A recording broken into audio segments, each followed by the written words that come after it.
गुजरात की धरती पर स्थित गिरनार पर्वत सिर्फ एक पहाड़ नहीं, एक जीवित गाथा है।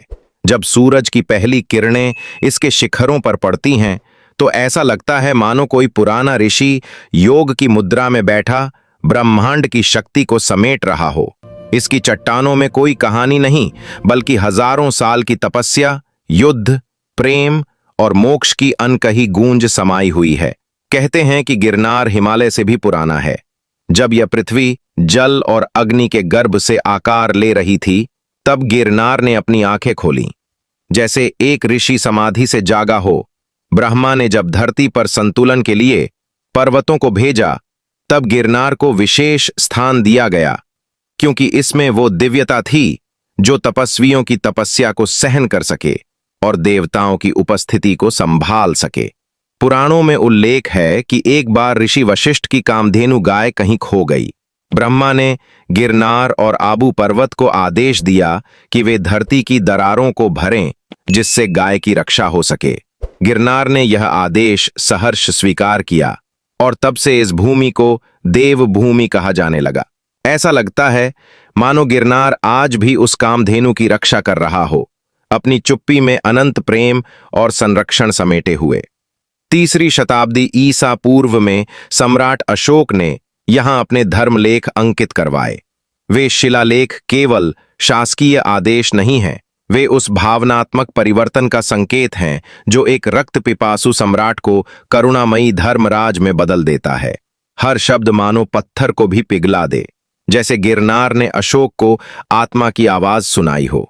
ये वही पर्वत है जहां भगवान नेमिनाथ ने अपने विवाह के दिन जब देखा कि जानवरों का बलिदान किया जा रहा है, तो उन्होंने विवाह छोड़कर मोक्ष का मार्ग चुना।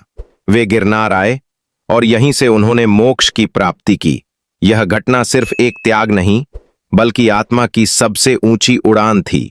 हर सीढ़ी जो आज भी तीर्थयात्री चढ़ते हैं, वे भगवान नेमिनाथ के उन पद चिन्हों की अनुगूंज हैं।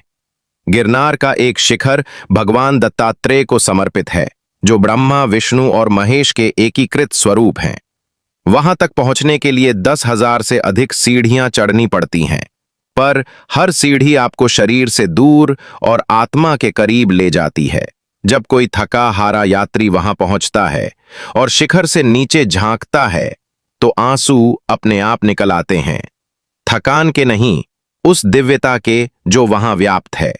हर वर्ष महाशिवरात्रि पर जब नागा साधु गिरनार की तलहटी में एकत्र होते हैं, तो पूरा वातावरण एक आध्यात्मिक ऊर्जा से भर जाता है।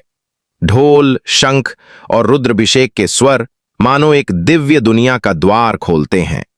ये सिर्फ एक उत्सव नहीं, ये आत्मा का जागरण है, जहां हर भक्त अपने भीतर के शिव को पहचानने आता है। हर वर्ष हजारों श्रद्धालु गिरनार की परिक्रमा करते हैं।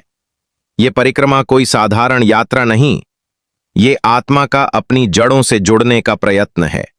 हरी भरी घाटियों, तीव्र चढ़ाई और दिव्य मंदिरों से होकर गुजरते हुए हर यात्री के भीतर एक नया भाव जन्म लेता है, श्रद्धा, समर्पण और शांति। हाल ही में यहां भारत की सबसे लंबी रोपवे सेवा शुरू की गई है। एक ओर ये तकनीक का चमत्कार है, तो दूसरी ओर ये उस संवेदना का हिस्सा है जिसमें अब हर कोई, चाहे छोटा हो या वृद्ध, गिरनार की दिव्यता को छू सकता है। परंतु जो भाव सीढ़ियों से चढ़ने में है, वह शायद किसी यंत्र से न मिल सके। तो दोस्तों, अगर आप भी भगवान शिव जी के परम भक्त हैं, तो आपको कमेंट में ओम नमः शिवाय लिखकर जाना होगा।